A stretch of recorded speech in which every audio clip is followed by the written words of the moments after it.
Gentlemen, both of you are charged with racing on a highway. You're facing up to 6 months in jail and or a $2,000 fine. You're going to do probable cause. You have the right to remain silent. Anything you say can or will be used against you. You have the right to have an attorney present. If you cannot afford one, one will be appointed to you. All right, pause. These aren't just routine Miranda rights, this is the judge laying the groundwork. When you're facing up to 6 months in jail for street racing, every word you say in court is ammo. Especially when the next part involves stripped-down cars and 100 miles per hour sprints. Buckle up, this gets wild. Also observed 5 to 6 cars traveling at a high rate of speed and chasing each other on a freeway in Harris County, Texas. The officer observed 4 cars in each of the 4 lanes, matching each other's speed approximately 50 miles per hour until they were aligned. And then the 2 cars in the middle took off at a high rate of speed at approximately 100 miles per hour. The traffic stop was initiated on defendant Earl's vehicle. During the traffic stop, the officer observed that the entirety of the inside of the vehicle was removed except the driver's seat. Defendant Earl admitted to participating in the race. Another officer conducted a traffic stop on the other participating car. That occupant also admitted to participating in the drag race.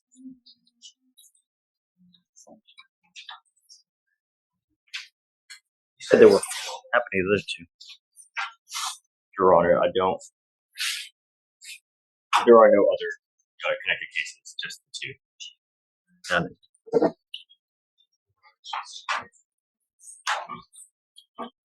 Mr. Earl, this is your second racing case. I am now taking away your... And there it is, the hammer drops. This isn't just a lecture. Revoking someone's privilege to drive in Houston is like cutting off oxygen. The judge is laying down a personal accountability contract, with jail time as the penalty. Would you trust this guy not to get behind the wheel again? Let me know below. Privilege to drive. You will be signing an affidavit with me today promising you're not going to drive. And if I find that you drive, I will have a contempt hearing.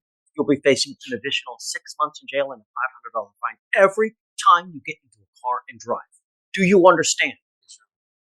Do not drive. I don't care what you're doing in your life. I don't care where you have to go, what you have to do. I now also am sending you for a drug test. I want to know what, if anything, is in your system, and then you're to come right back. If I find that you don't take the test, if you don't come back, I will issue a warrant for your arrest. Do you understand? Sean, Take a seat. I have a question. May I have a reset to hire my attorney? I wasn't able to hire him today. We will get there. First things first, I'm sending you for a drug test because I want to know what, if anything, is in your system. But first, you'll come up here and swear to us that you're not going to drive.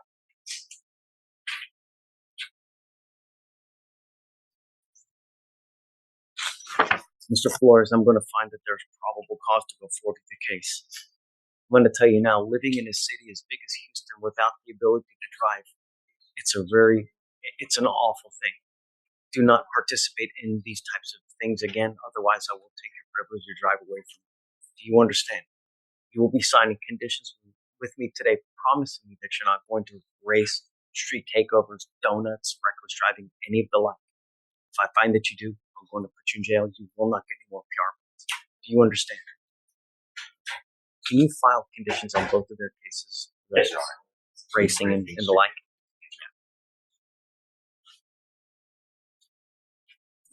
All right. I'm going to have you go over.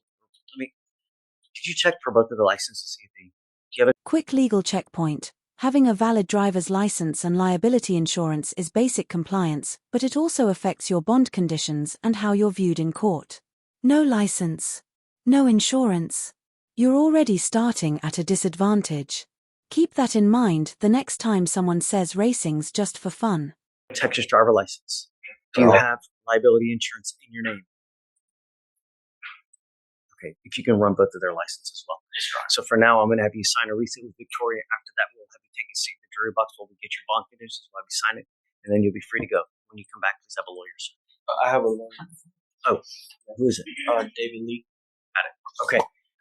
Mr. Lee's going to be here, so we're going to have you wait till he gets here. So we'll have you sign a reset, take a seat in the jury box. Do not leave until you sign the bond conditions. Your Honor, Flores is eligible. Let me run. I'm going to do everything in my power to protect the public, Mr. Earl, and I want you to understand that when I have anyone put my public in danger, I put them down. Do you understand? You are not allowed to be out in the middle of the night, and I'm now giving you a curfew, and I'm putting a GPS monitor on your ankle so I know that you're not out. You will get a curfew of 10 p.m. to 6 a.m. You're ordered not to consume alcohol or illegal drugs, and I'm going to randomly test you. The most important thing in your life now is do not drive. Do you understand? Under any circumstance are you allowed to drive? Because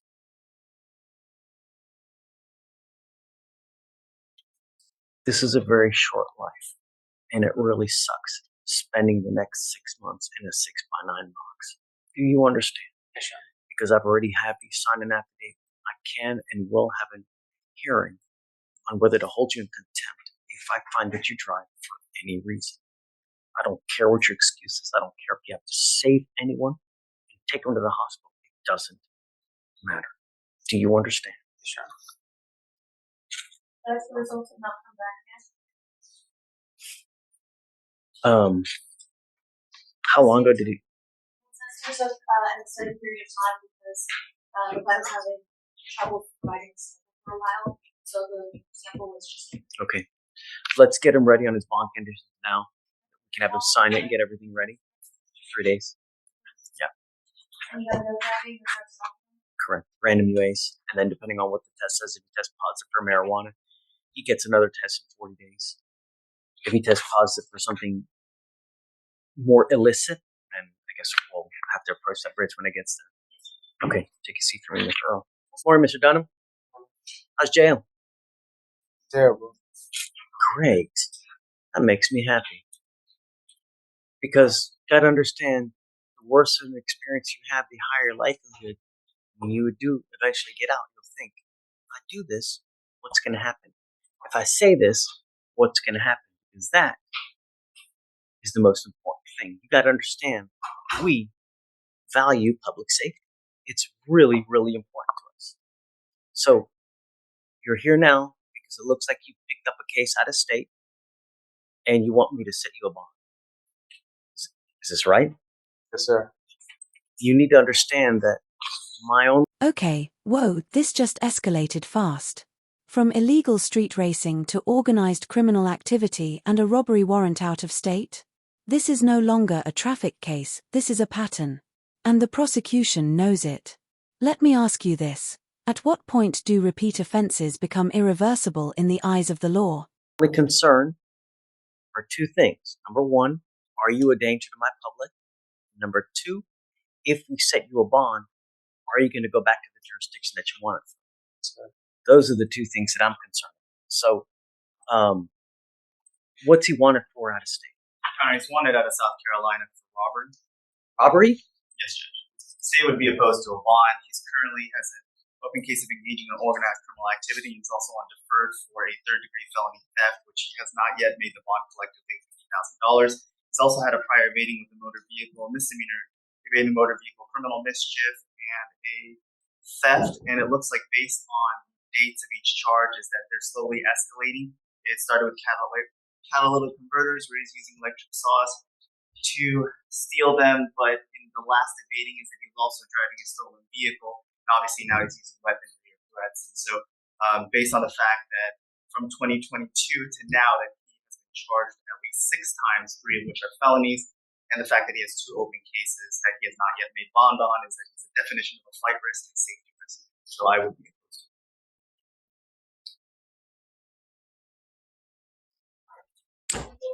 Judge, Mr. Dunham is requesting a bond because he has finals on Monday. Finals? Is a sophomore, major in nursing at Southern University in Baton Rouge. Are you really in school? Really? But you're in Houston. You have finals on Monday? Oh. Keep it down, please. I'm going to read something to you real quick, okay? And this is from what I'm reading now. This is from the magistrate. Motion for bond conditions. Harris County, none. Defendant has a hold.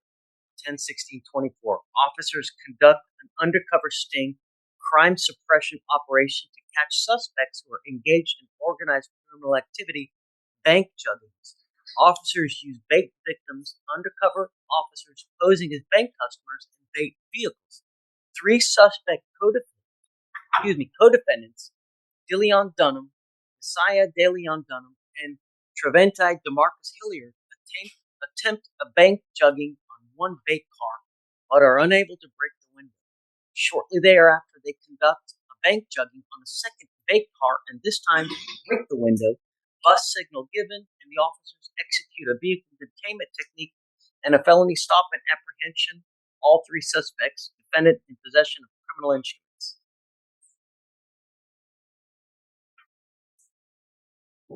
You're on probation for a 3rd-degree felony. You have an open robbery out of a different state. Let me ask you again. Do you really want me to set you a bond? I was just asking. It's possible.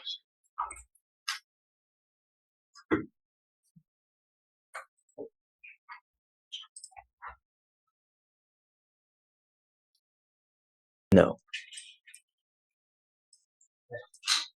You got to understand, at some point, we really, really value our public safety. Mr. Dunn, we are going to do everything in our power to protect it. And if I give you a bond, you may very well pick up did you say 6?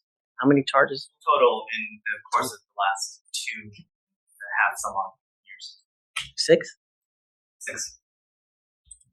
Sometimes we have to protect people from themselves because of their own cost.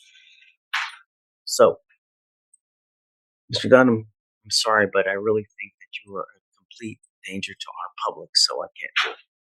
All right. I'm sorry. But the local is likely going to be a reset for Tuesday and set again, set for preliminary appearance upstairs. So it's just an arraignment, but it's likely going to get kicked out again for discovery. And so I'm just here's the deal, though. You need to understand that you have not made bond on your felony case. Okay, well, here's the deal. The problem is that while you have not made bond, your case here, the fugitive case, remains in a holding pattern. So the time that South Carolina would normally need to come get you is told until you make bond on that felony case. The other thing is that you're also on Dave, where was he on felony probation? On deferred adjudication out of the 338th District Court for a 3rd-degree felony theft. I wonder why I can't even see that. Have they issued a motion to revoke on that one as well? No, they set.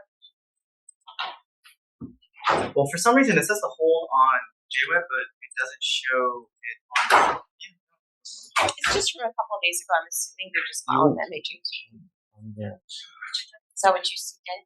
Oh, you're right. They haven't filed the MHA yet, but I can't see the processing queue in the 338. So file it over this weekend. At some point, they're also probably going to issue another warrant for your arrest because of all these cases now, because you're on probation. So at that point, you'll also probably have to set a bond on that one, or they may not set a bond. I don't know. How old are you? 20. You're 20? Right. Going the wrong way, Mr. Dunham. Really, really begging for a lengthy prison sentence, dude. That's it. Okay. Thank you, Judge. Thanks, Judge. Good morning, Mr. Wiggins. How's jail?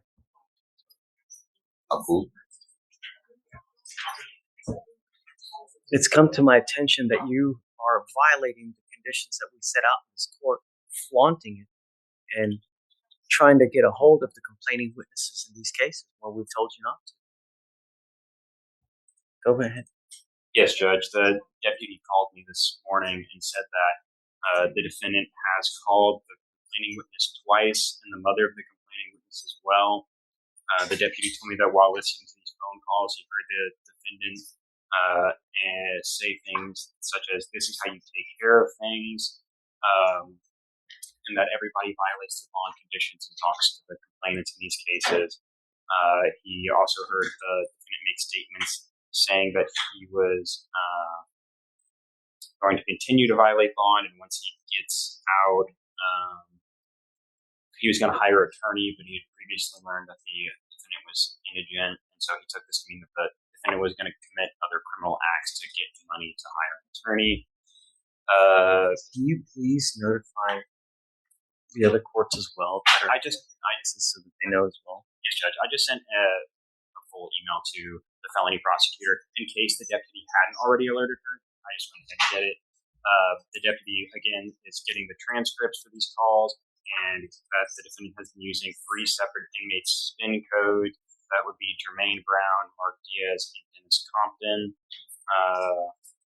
Your privileges are hereby revoked. You are not allowed to use the jail phone at all from now on. Do you understand? I think that you are continuing to threat to the public even while being in jail. So your privileges to use the phone at all are hereby revoked. Judge, I just again. You just told you. Please stop. So, and I just want to reiterate. Please go ahead. He's 19. You are taking away his ability to communicate with his family. But he's making additional threats allegedly. Okay, we're going to get the records, but until I know that you're not a threat, I mean, he's typing everything. Every single thing that you say on the phone is recorded. So why would I be on it threatening people? We'll find out. Because I'm going to ask you, do you mind please pulling all the records, getting all the phone calls, and we'll play them out here in court. And we'll see. And if it's not, then I will gladly give you your phone privileges back. But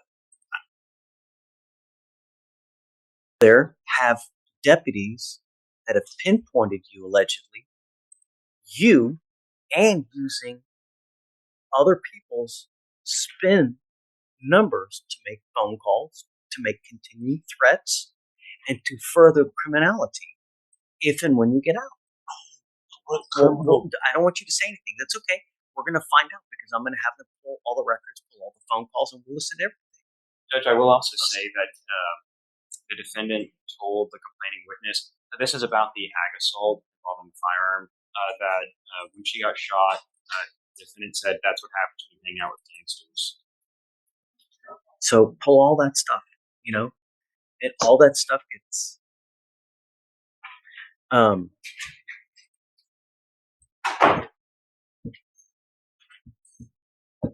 so we need to figure out how, because it's a first for me as far as doing a revocation of privileges like that. As far as revoking phone privileges for inmates, as far as I know, it has to be through the court order. Okay. I need to do whatever I can because it's apparently a problem now. So, I guess I'll reach out to administration as well to figure out how. I mean, it's a first for me. Judge, just so we're all on the same page, Mr. Wiggins is obviously going back to the jail now. Even before that order is in place, you are instructing him now not to use the phone. So, I did. It sucks. Well, we'll get the tapes and edit. We'll see. Look, okay, but I can't call nobody. Literally nobody. So what? There's no TV in my tank. There's no nothing. What am I supposed to do? It's jail. Shit. Read a book. There is no books. I read every book in there. Oh. Yes. Okay. I can't trust you to use the phone, Mr. Wiggins. I mean, you know what's happening. I have other deputies that have alerted us to what's going on. I can't. That's it. I mean, you got to know when you're in the jail, there are eyes all over you. It's like at a casino. You literally have eyes all over you at all times. You got to know whatever you're doing is always being looked at. Staying back. That's why I wasn't threatening nobody. I didn't say he's typing everything you're saying. I understand. He's talking about I'm doing illegal things when I get out to hire a lawyer and all these other things. That's stupid. I never said anything about it. That's just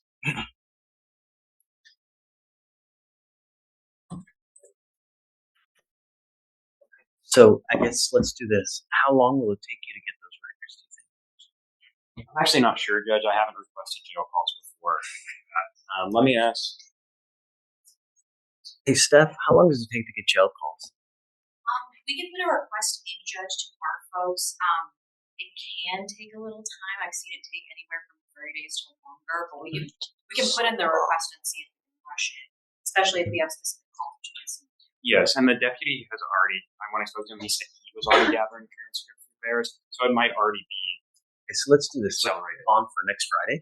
Yes, Judge. Now, if you can get it quicker, let me know. We'll docket it quicker. And then we'll put it off for a week. And then we'll come back in a week and we'll deal with the situation. But